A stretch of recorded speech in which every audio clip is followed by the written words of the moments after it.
Yo guys, we are Navarra. And we're in the studio and we're going to show you all how we made our new single Back to Life. So now we're just going to wait for everyone to drop in and get watching, and in the background we'll play Back to Life for you as everyone just rolls in.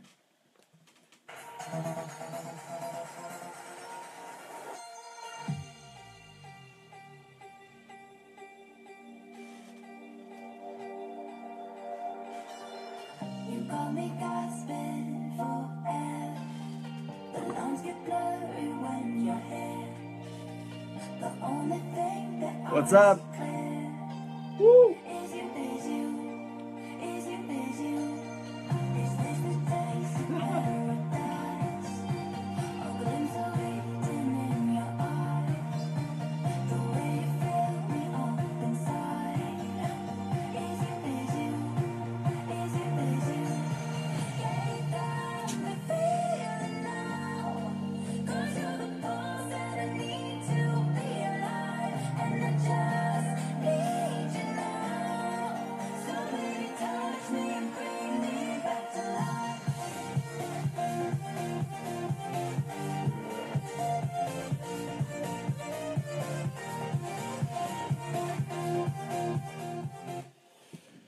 So everyone is in. People are still streaming in. So we're just gonna talk about the track, and you can all ask your questions. You will keep an eye on the questions while I'm just talking over here, and we're just gonna keep on talking, and we'll pick out some questions, and at the end there will be time for questions as well. Where are you guys from? Where are we from? Well, right now we're in Amsterdam. I live in Amsterdam, And I'm living in Hoofddorp, near to Amsterdam. but I'm not actually from Amsterdam. I'm from somewhere else in the Netherlands, from a farmer's place. It's all green and it's all cows and stuff. That's really special. But And now we are now in our studio, and that's in Amsterdam. So that's what we are. let's take a look at the track. What the- Freshen up Boom. the camera skills. So, here it is. Our totally not messy project. This project's actually quite interesting. We started working on this like 1.5 years ago, and but yeah, it was just when we thought like, yeah, we know what we wanted to do with our sound and just make an uplifting house sound, and with some organic elements added in the mix and all that stuff. So, and this was actually the first track with that philosophy in mind. So yeah, I'm really glad how it turned out and how it got to be. So at first we wrote the entire track, and it was without vocal. We used a different vocal, an existing one, and we put it in a mixtape after that. It got picked up by Revealed, and then the vocal got written around it. And well, yes, that's it actually. So we'll just start out by showing you some elements of the track. And if you want to see anything specific, just let us know, and we're happy to show you. We're happy to show you. So let's just start off with a break.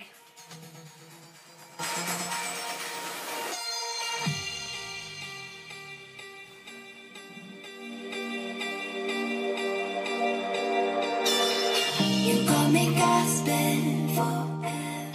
Well, immediately one of the most iconic things of this track are the vocal chops. Well, you might not even hear they are vocal chops, but they are.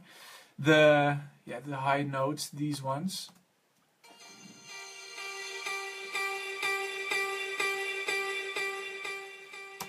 These have actually been made from an existing sample. It came out of a pack. It was just one vocal shot, and we made the break kinda, and then we thought like, yeah, we were missing something. So we went through our sample packs and just random stuff, and then we came upon this vocal sample. Let me just play it without any effects for you, like this. Yes, I think this is it. Yeah, without any processing.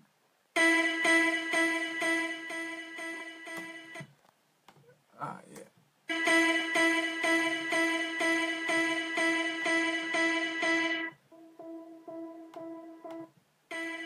So this is what it sounds like clean. It's just an already kind of processed vocal chop, and we thought like, yeah, we gotta make that more gritty, more aggressive, and more atmospheric. So what we did is we first on the sample itself, we put a sound shifter to pitch it up into the key we wanted. So it was just +3 semitones, and we got to the key we wanted, and then it's almost done already, but there's got to be some compression on it. We just put the attack a little later than usual, so it got that really nice punch, and the threshold just, yeah, it's all set so that you get that punch with the vocal. I really love doing that on vocal chops, and yeah, that really makes it pop out. On this particular one, there's a tremolo that makes Woohoo! it woohoo, the tremolo. This thing makes it pan around, so it's not just one vocal sample in the middle of the mix, but it just goes around the entire mix. And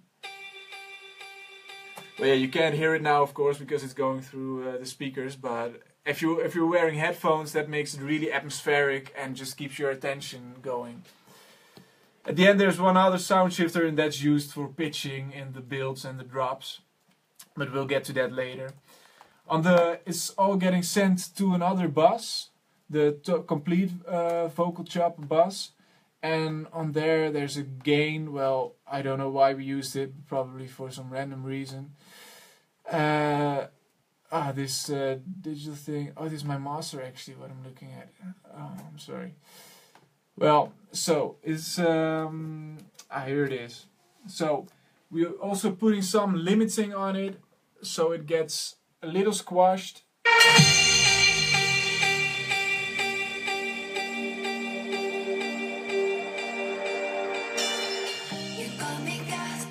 So those are the high notes actually that are most importantly being limited.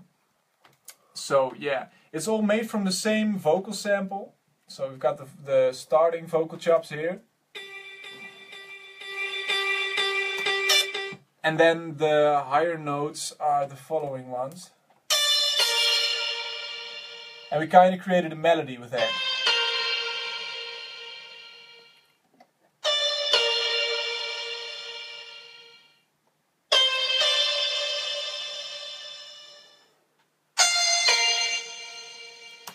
It was just really a process of just pitching it up and down and just coming to some notes that we thought were sounding cool. It actually started out with these two. It's a thing we do all the time. Like we get a random sample, and just the first thing you can see in the chain is the sound shifter.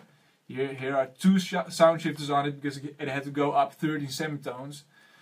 And so we just put in a random sample, pitch it up or down, and then see what you get. And it's actually what we do in a lot of our tracks. You can also hear it in our previous track, Crossroads, where we made the vocal chops, and just random pitching is the start of it all. So yeah, and to make it really stand out, these high ones, we put some distortion on it. Like you see here, the Camel Crusher. It's with a preset, the British Clean, and then maybe tweaked it a little. So it really sounds dirty, and after that some compression again, so it pops, and the tremolo also again to make it turn around in the mix and make it enjoyable to listen to. So that's the vocal chops in the break, and in the drop it's basically just the same vocal chops that come in, but we'll get to the drop later. So that's the first break element. Let's see. You got me gasping for air. The lungs get blurry when you're here. Next thing that really makes it warm the entire sound and the entire mix is the Rhodes, the keys we used.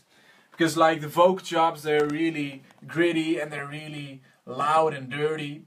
So we thought like, yeah, this has to be warmed up in the low end. So, and in the mid-range, so we picked the most warm and most soothing sound we could find, and it was actually the stage piano, the Mark I in Addictive Keys. It's one of my favorite piano plugins. We use it for all of our pianos, and because it's got such a wide array of presets, and you can edit it all the way down to the microphone or the line in that's being used, and that's really just something that's not seen in other plugins. So here's the keys.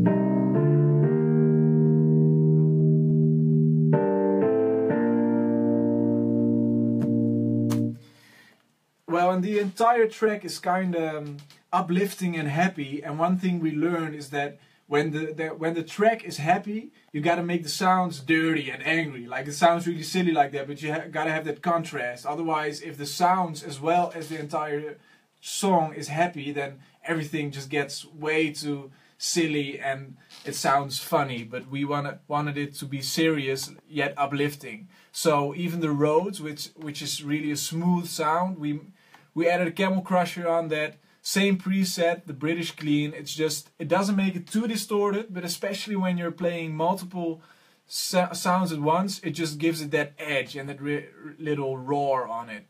Like when you hear it without the Camel Crusher.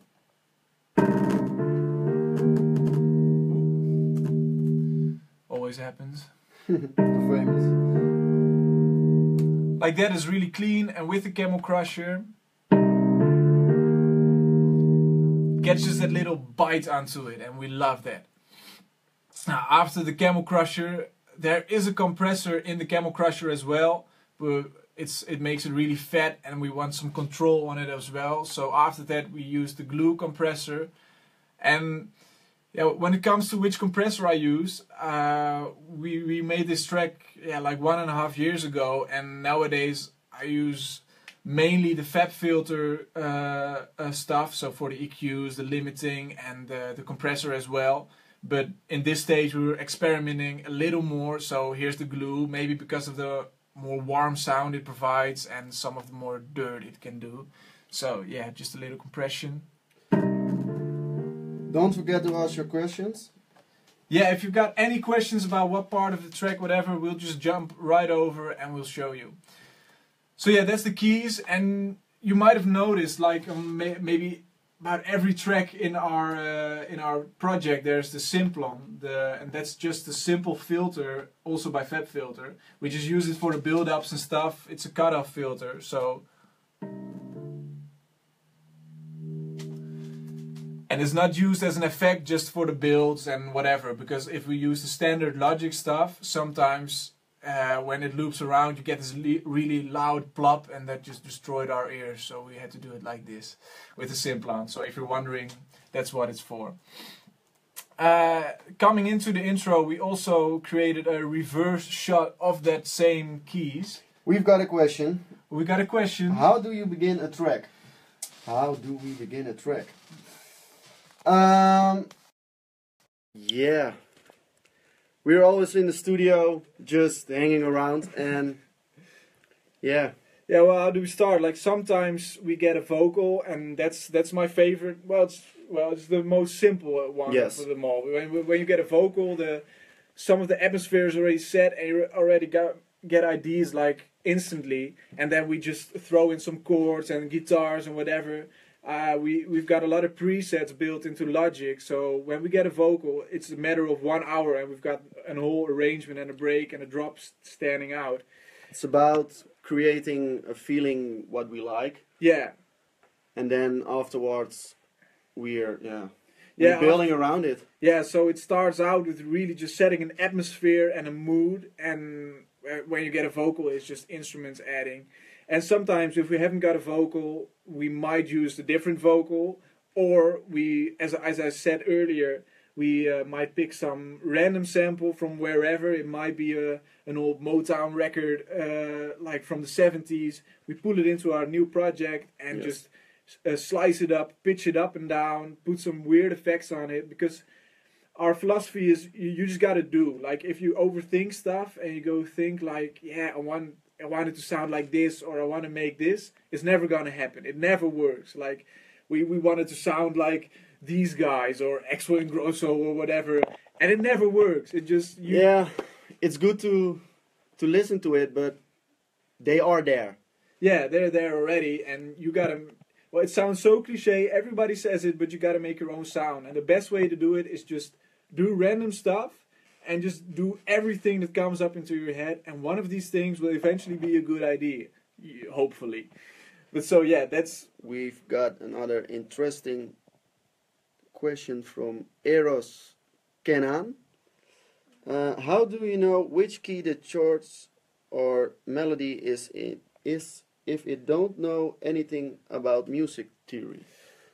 well, that's actually kind of a tough one to make. Like we get some demos sent to us, and you can hear some starting producers like. It's really common. It's a beautiful thing actually with the current music industry. Like people who never had any music theory can make To music. make the biggest hits. Yeah, they can make the biggest hits. And well, I'm lucky. I've played the piano for like 12 years or whatever, so I'm kind of experienced with that. But yeah, when you get a vocal, actually one thing you can do in Logic, you can start up a tuner, and that will recognize which notes are being played. Or Melodyne, for that same matter, it recognizes which notes are being sung or being played, and like that you can build your chords around that. So you got to know the basics, like how you structure a chord, but the most important thing, and it goes with everything in our productions, and we say it to everybody, like you can think so much about it, but the main thing is just listen, and be honest to yourself. Yes. With everything you put in, that note, does it sound nice? Then keep it in. Doesn't it sound nice? Throw it away. And it's just, yeah, it sounds really simple, but it gets really difficult when you're in the mix and when you're busy in the studio. But it's the most important thing to remember. Just do it and Yeah, just do it. just do it. We're always saying to each other, let's do it. And if it doesn't work, no, it doesn't work. It doesn't work. So, Okay, one more question. one more question. Take how do you... Yeah, match the key. Mastering tips. I see a couple of questions about mastering. We can do it quickly now. So for the, I'm not really going in depth. Way, I'm a mastering engineer, but There are lots of professionals. there are lots of professionals, and for us, the best thing, like when you've mixed your entire track, or maybe not everything, but it's like once you're at a point, I can make it any better than what it is, and especially when you've worked at it for like 50 hours, then you can't hear it anymore. And then the most important thing is to let it be mixed and mastered by a professional, and somebody else than yourself, because they will hear things that you haven't heard and things like that. So, but we do create our own master when we send it to the labels and to listen to it ourselves. Yes. And then we do just a few simple things, really. Whoop. There we go, the magical master chain. This gain doesn't really do anything. That's just pumping Mono. it up. Yeah, that's all, sometimes for checking the mono signal. It's a good tip, by the way. You hear it all the time. It doesn't really matter that much anymore if the mix sounds good mono. However, that is how people will listen to it through their iPhone speakers. That's a mono sound. So when you got these leads and stuff, they're way too stereo. It will just disappear when you play it from your iPhone, and you don't want that to happen. So checking in the gain and turning on mono and checking to see if everything is still there, that's one of the most important things to do. And you can really set the balance right if you mix it on mono first, just the gain staging, and that gets the levels just right. After that, we EQ it a little, because, well, all these harsh frequencies, they build up, and you mix as much as you can in the individual tracks, but there's not much you can do in the end. Stuff will just build up. So we EQ it. Boom. Yeah, this is just a spaceship. It really looks impressive, but when you get down to it, it's really simple. It's from Brainworks. It's an equalizer as well as a stereo imager. And what it does is, like at the left, you've got the mono section, and you can EQ that separately from the stereo section. And we really love that. So, and when you play it, it's got a really good analyzer, or like for your ears actually, because the analyzer at the bottom. So yeah, when we play it, the drum. Yeah, there we go. So when we play it, you can select the frequency and it will automatically just solo out that frequency. And when we're doing that, we just go around the entire spectrum and just listen, like, is there any resonance? Is there any dirt that you want out? And then just get some stuff out of there. And we don't really add any frequencies. Like the bass, it's got to be good. We're and cutting. Yeah, we're just cutting, not adding. And it's we're all using these tips and tricks that you've heard 1,000 times before, but in the end, it really comes to show that it works. After that, we use a multi-band compressor, and yeah, it took us a while to get a hang of this. But one of our teachers, we're students at the Herman Brood Academy. One of our teachers, he told us everything about the multi-band compressor, and it really helped us out a lot. And this is just a simple preset we created for ourselves, just to hop it on there whenever we are mastering quickly, and you can see.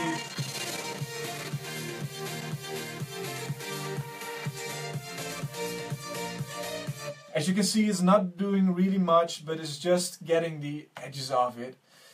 After that, one of our favorites, this really brings it all together, and yeah, you can cheat with it a little when your mix isn't that finished, but you do want to send it, because it's a multiband limiter, and what it looks like a multiband compressor, but the difference is the ratio actually between a limiter and a compressor. And the multiband limiter is just the same, except a lot more brutal.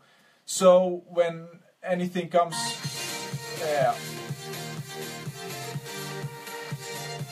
you can just really see where the frequencies are that are pumping too loud or whatever. So you can actually use this as an analyzer as well. Like, it really cuts down on the energy where there's too much of the mid-range or the high notes or whatever. So it's just really a balancing thing. After that, a bit crusher. Sometimes I use this at the start of the mastering chain, sometimes later on, sometimes both. All this does is soft clipping, and you can see it here. The trick is there. You're actually just cutting off the loudest peaks from the signal. It's way more useful to do it before the compression actually, but we'll just forget that. It cuts off the loudest peaks, and if you do it too loud, if you cut off too much, then you will hear it distort and everything. But if you just if you're careful, then you can do it perfectly. And finally, there's an EQ here, because after all the limiting and the compressing, there will be some low end rumble that you don't want. So just a little EQ low cut. And finally, the Pro L from FabFilter. That's just a limiter, and that pumps it up to the final bits. And yes, again, like, it's not. This is not a professional master, just nowhere near. I'm actually really bad at mastering, so this is just some stuff to get the dynamics out of there and just make it a little more listenable. But yeah, don't take my advice too seriously, because I'm also really a beginner when it comes to this stuff. So, any more questions so far? Yes, from Lucas Fernandez. Should I mix my tracks at... Oh, there it goes. It was about, should I mix my tracks not loud enough? Like, what do you mean? well, can you take... What? Ooh. No, another one. Sorry, Lucas, we love you still.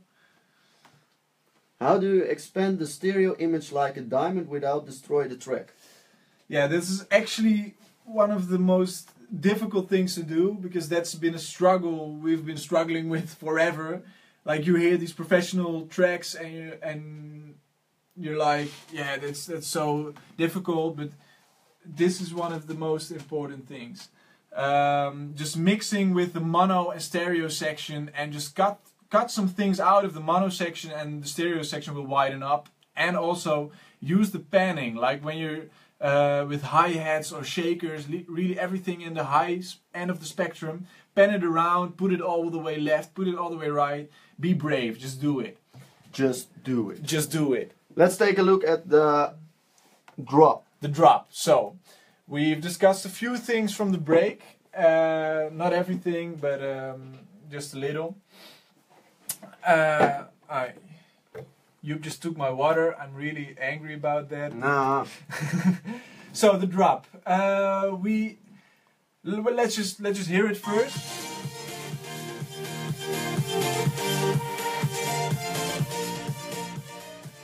Well, some of you might have heard it before, so here we go. One of the most iconic things of our drop is the lead, I think.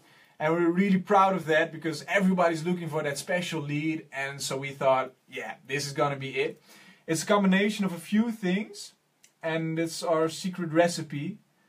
But you can all see it. We'll show you. Just for you. So it starts out with, we started the melody with the most important part, and that's actually the violin. It's from Contact, session strings, I believe. Yeah, just a staccato, just a really short and snappy violin. Oh, let me just.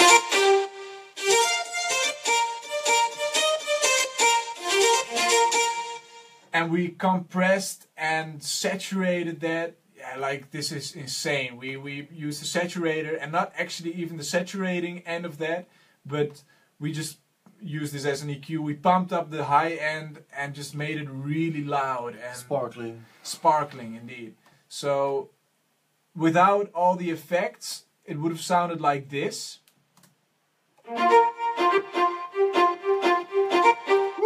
And then you're like, who are you, Mozart? No, we are not. We wanted to make it loud and everything, so we used the glue to compress it, the Saturn again to saturate and make it really gritty. This was actually a stereo separation thing. I used just this once.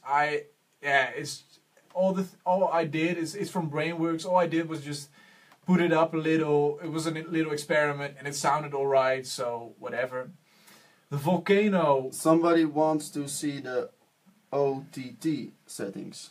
The OTT settings, we'll get to that. That's on the bus track, and we'll show that after we show the individual elements. Okay. And here are just some EQs and some compressors.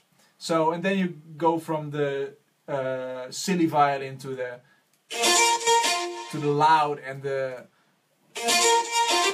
nasty violin. So, after the violin, we got a lead, I believe, just a supersaw. Woo! That's nasty. That's really nasty. We're cheating a little here. It's a, oh, I don't want the Nexus update. Go away, Steve Aoki. We don't want you. We don't want you here. If you're watching, I'm so sorry, Steve Aoki. No, so this is a really aggressive lead. We needed that to give that violin that extra edge. And as you can see, our good old friend, the Camel Crusher, is back again to make it even more aggressive. You were talking about the stereo separation. The violin is way too stereo, and it's because of the recording and because of my stupid plug-in decisions. So after that, we noticed that the mid section, the mono section, needed something extra. So we created in Silent. We were looking through some presets, and we good old vandalism. Good old vandalism, and we edited tweaked the preset, put a Camel Crusher on it, and made it really mono and made it match with the violin, but not too much. Also keep it synthy. And just filling up the spectrum. Yeah, just really filling up the spectrum and giving it a little bit more cojones. Si. Navarra. Navarra. So, another very important part of our lead is the Irish bouzouki. It's actually a sample from the standard sampler from Logic. It sounds like a guitar sample, really, and it's an ethnic Irish instrument. So for our people in Ireland, thank you so much. And as you can hear, we really made that high end of the spectrum stand out and EQ'd it like crazy. And here was some super annoying resonance we just got out. I gotta tell you, 1.5 years ago, we were wild, man. We just did everything on the tracks, and we didn't know exactly what we were doing, but we were just going for the sound of it. And yeah, we made it so crispy that we had to put a de-esser on it afterwards because it was too crispy and too painful. And finally, there's a weird sound. It's basically a sine wave with a isotope trash on it to make it dirty and sound like a flute. And together that sounds like this.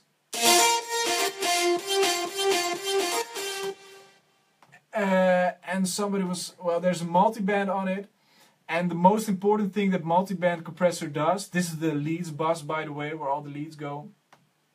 The most important thing this does is this little frequency over here, because that's the nastiest of the nasty frequencies. It's the high mid-range, and that really pierces through your ears. So you can hear, you can see it really ducking and getting demolished, so your ears will survive it, so these things will pick it up.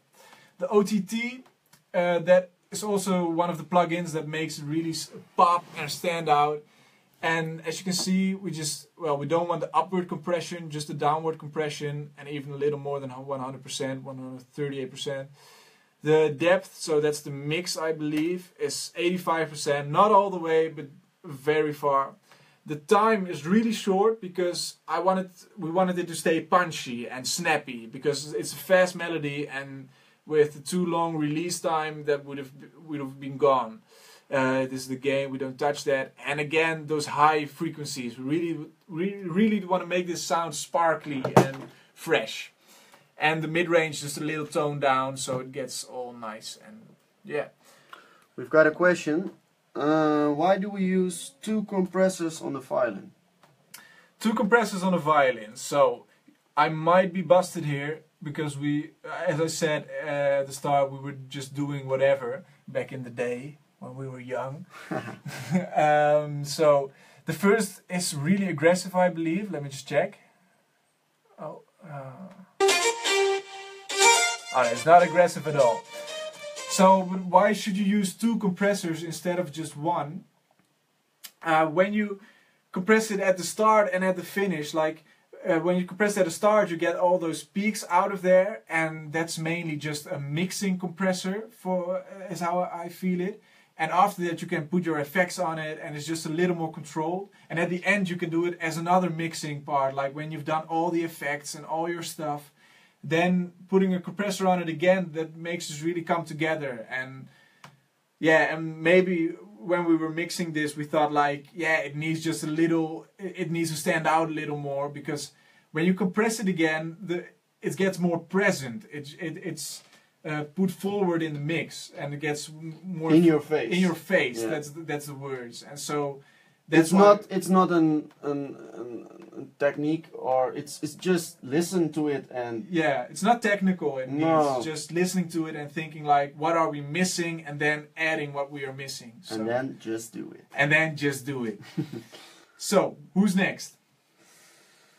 Do you sidechain all of the layers for the drop synth? No, actually, it's all getting sent to one bus. Yeah, so they are all being sidechained. It gets sent to one bus, and that's a cool technique I will show you, by the way, about sidechaining that we got taught at our school. Like, so it's all going through this one. Quite heavy sidechaining, and we did that on purpose. And when you're sidechaining it, this seems just really backwards, like you're removing something and then you're adding it back again.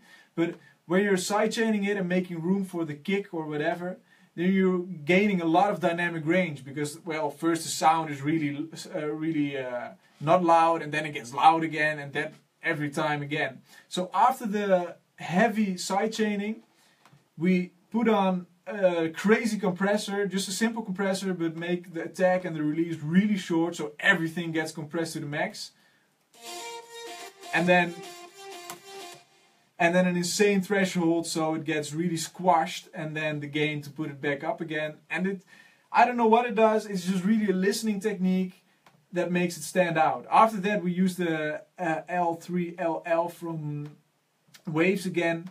That's another multiband limiter, and that's really great to put on your leads. And like that we're getting the dynamics out of each and every element in the mix, so when it all comes together in the master, you don't have to do that much to mix and compress it, because every single element has been compressed to death, and it's all in your face already. Have you got any more questions?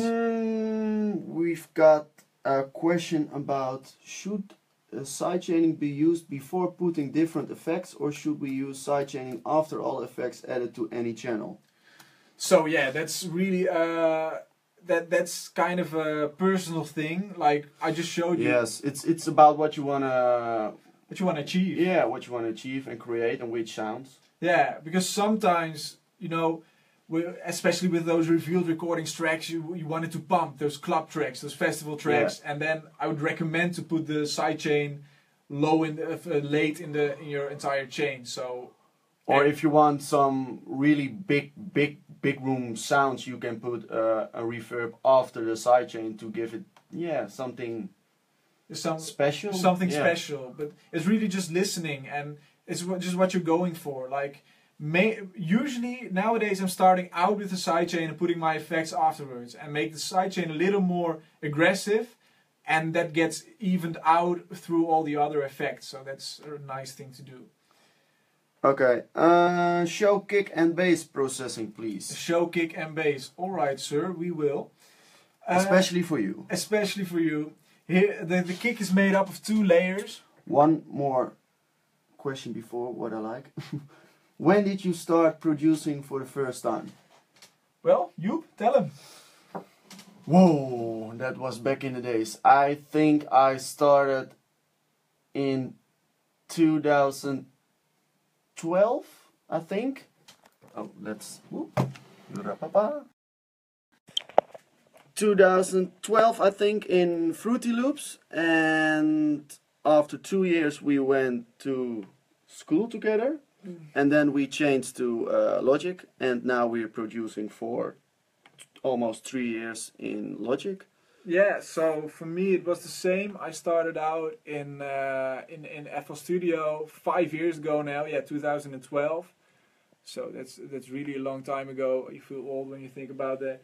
But and then just it really sounded like crap, everything. And then when I came to the Ham and Brood Academy, I started out in Logic. And 2 years ago, Joep and I started working together because we met at the Ham and Brood Academy. And yeah, so we've been producing together for 2 years, and each of us has been producing for 5 years. Yes. Let's take a look at these kick processing. So again, boom, there we are. We were experimental and crazy back in the day. So we mixed 2 kicks. We like the low end of one certain kick and the top end of another kick, and these are really standard kicks, I believe. I renamed them, so I can't see it right now. So we got 2 parts. I don't know if you hear it through the iPhone, but it's just a low part, and then I think that might be a Cashmere sample or something, just a really punchy top kick. Yeah, top kick. And we didn't cut that with an EQ actually, but we soloed it in a multi-band compressor that doesn't do anything. Like, that's the important part. It doesn't compress, but somehow I just like the cut over more. Like you see here, the solo parts. We just like how it blends together when you use this instead of an EQ. And then we get to the bass. This has actually been bounced out, I believe. Yeah, so this is the top bass, the bass you can hear and not feel, and that's, I believe, that started out as an EXS24 sample, just a standard bass guitar sound from Logic, and without the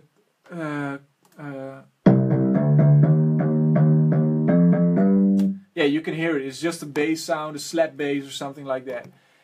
And we made that edgy and whatever through the Saturn special distortion. This is from Klangheim, I believe, or Klanghelm. Yeah, Klanghelm.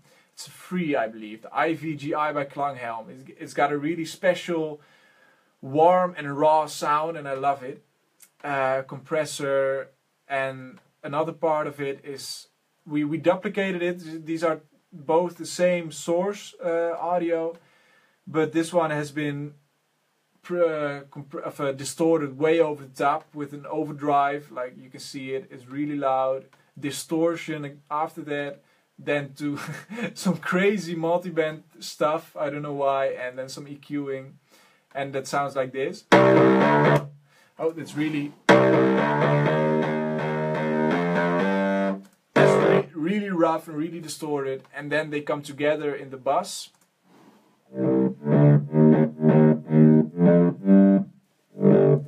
Where it's all being EQ'd and toned down and compressed again, so it comes together, and the side chaining and the compressor again, so it gets pumpy. And then there's a sub underneath that, a sub bass. Yeah, we bounce these things out because that sometimes helps. Like when the bass is still being played live from a software instrument, the synth might change with every note it plays, and when you bounce it out, it just gets cemented like how it is, and it makes it a little more tighter. Or maybe it's just between our ears, but we like it. I believe, however, this is a Spire preset we created, and we use it in a lot of our tracks. So that sounds like this. It's really low. Yeah, it's a really low rumbling sound, and we put some heavy distortion, heavy compressing before anything we do. And what that does is that gives it that raw sound. It's not a distortion, but it's a distortion through the compressor. So because we put the gain up so high and the threshold's that low, it gets distorted through the compressor, and this, well, the side chain after that, and the compressor again. This one is even more heavy, I think. Oh no, it's about the same. And then an equalizer to get the worst of the rumble out of there, but keep the low end going. And then together with the kick, it sounds like this.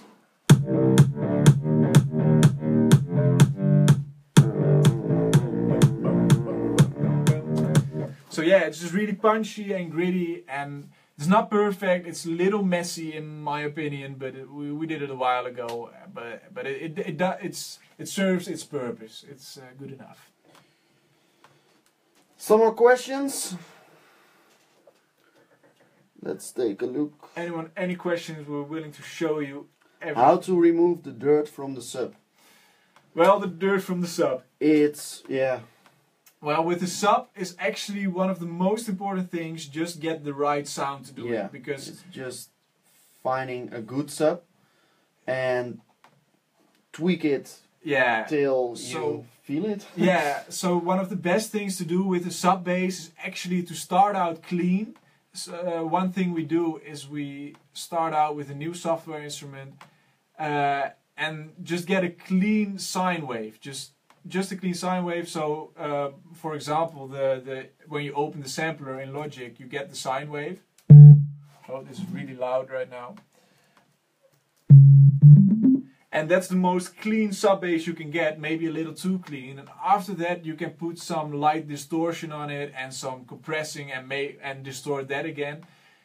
And that's better thing to do with the sub, because when you can't go and EQ the low rumble out of a sub. You have to start out clean so you can tweak it through the process, and you can get it as loud and rough as you want, but not too much. So yeah, that's the thing. Start out clean and do whatever afterwards. So, any more questions? Yes, let's. We've got a nice question. How you guys found your signature sound to get out from a bedroom producer to a pro producing? That's a deep question. That's a really deep question. Yeah.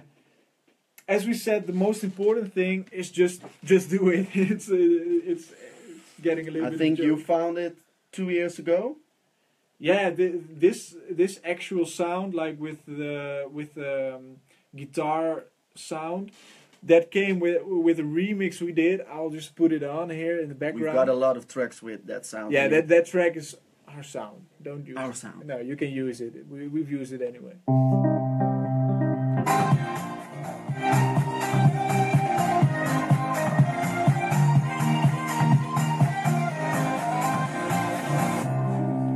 So what you can hear is we found the Irish bouzouki sound like 2 years ago. Indeed, when we were thinking about what's the sound we want to make, what's popular right now, and how are we gonna implement that in our tracks. Yeah.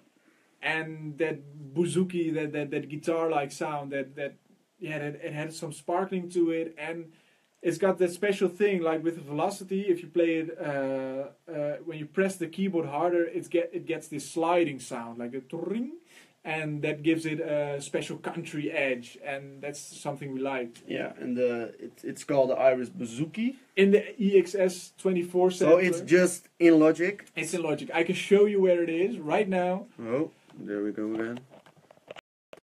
Live on Facebook, showing you our samples. So just the standard EXS24 sampler. Here's some random stuff. Go into world, because it's an ethnic sound. European, Ireland is in Europe, so, and then here it is, the Irish bouzouki plus. And when we play it, let's have a beer. let's have a beer. And when you put the velocity up, like there you see it's 127, the loudest it can get. Then you hear the slide. And when you combine that with the straight notes, it gets really funky and really country. Funky style. Okay. Questions.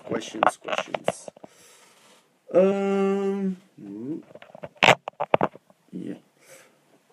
Hey guys, how did you got signed to Refield?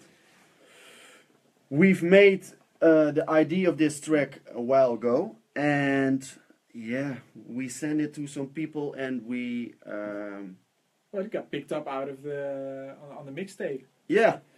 That was the thing with this track. Like we were just doing our stuff, and we weren't sure about our sound yet. We knew we liked it, but we were kind of scared to send it to labels.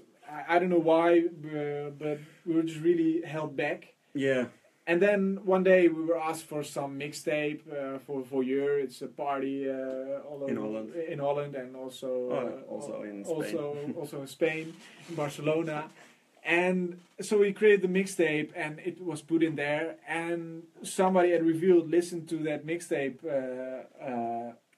Last year. Yeah, it's a year ago. A year ago, before the summer, and he reached out to us and said and asked us like, yeah, is it alright by you guys if I pitch this with the rest of the team here at Revealed? And well, we were like, sure, yeah, why not? Why not? So it really just got picked up. It's one of the most lucky things ever, because well, yeah, usually you gotta send it out and know the right people at the right places, but it was really just a lucky shot. Yeah. And they liked it. And they liked it, so and afterwards we tweaked a lot on the mix, on and the vocal and the vocal. The vocal got written onto it, and that cost a lot of time because we wanted it perfect, and some lyrics had to be changed, and we were really nitpicky about it to make it perfect. And in the end, we really liked the end result. Yeah. What is your sound card, and what is the area of the room? More about monitors, please. Well, the sound cards, that's just a really simple one. Oh, yeah. Focus. Let's do this. Let's Yeah. do the... It's really a mess here in the studio. We've been here all day. It's one of the most simple and startup things ever. It's the Focusrite Scarlett 2i4, I believe. Yeah, it's a 2i4.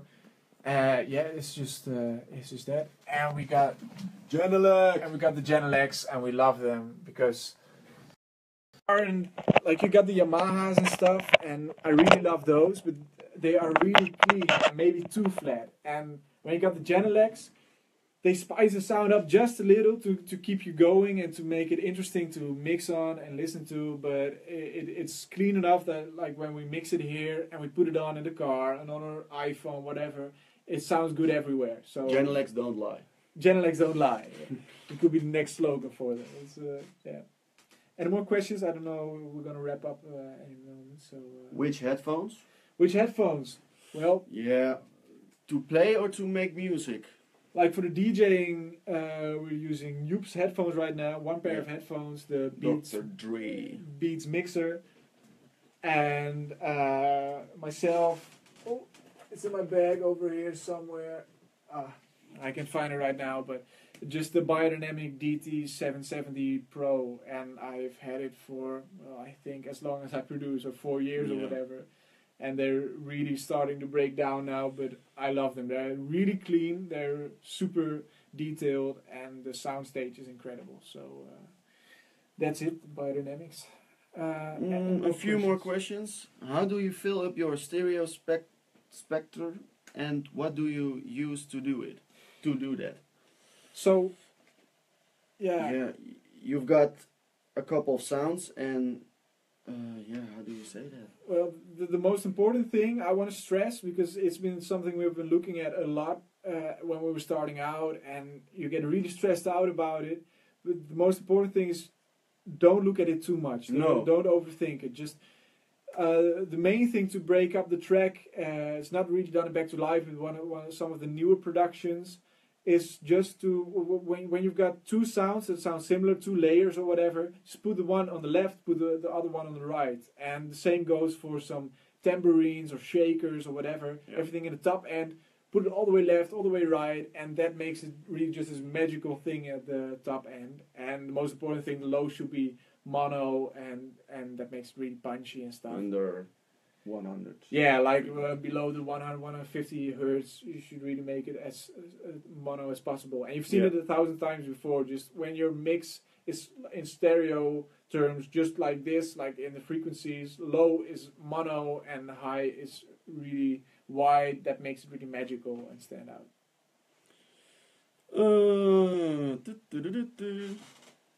Can I get headphones from you guys? Can you get headphones from us? Well, yeah, I'm always happy to get you some headphones. No, we haven't got our own line of headphones yet. I'm so sorry, but I would recommend the Biodynamics, and I'm looking at some new headphones now as well. So Yeah. I got some tips. We for keep you. in touch. We will keep in touch. What are your future plans? What are our future plans? Well, yeah, just go home. And, Yeah, go home, Yeah, sleep and No. eat a little. Yeah, that's it. No. Yeah, we've got some tracks coming up, and it's not. Yeah, It's not. Yeah, we can't discuss say. it. We can discuss it right now, and it's looking really good. And well, we're really doing the transition from the huge festival sound with Crossroads, and this was the next step. Like, it's still progressive, but a little milder. And We're going in another direction. yeah, but it really fits our style though, like the sounds Yeah. with the violins and the orchestras and whatever that's really incorporated in it. Yeah. But it's going even more listenable. Yeah, and we want to continue to make feel good music. Yeah, It's all about feel good music. That's the for most us. important thing. This is the most important Navarra lesson we can give you. You like everybody's like, yeah, I want my signature sound. I want this. I want to sound different from the rest. But the most important thing, in our opinion, is to have your own feeling. Like Yeah. Swedish House Mafia or Martin Garrix, they don't use the same sound in every track, but yet you can hear like, this is a Martin Garrix or a Swedish House Mafia song, because it's got that same feeling, the same vibe. And through everything you do in your process, as long as you didn't steal it from other people, as long as you did it yourself because you liked it or whatever, that makes it yours already. And then you've got to look for some special sound or whatever, but it's the feeling is what matters the most. Yeah, people recognize a song not by the mix or everything, but they remember the feeling they get when that track plays in the club, and that's for us a very important part. The most important thing for us. I think we are going to. Yeah, we're almost gonna wrap it up. So Yes. post your most. One more question. Put your most important question right there. So not what my size T-shirt is or whatever. Just the most important question. Da-da-da-da-da-da.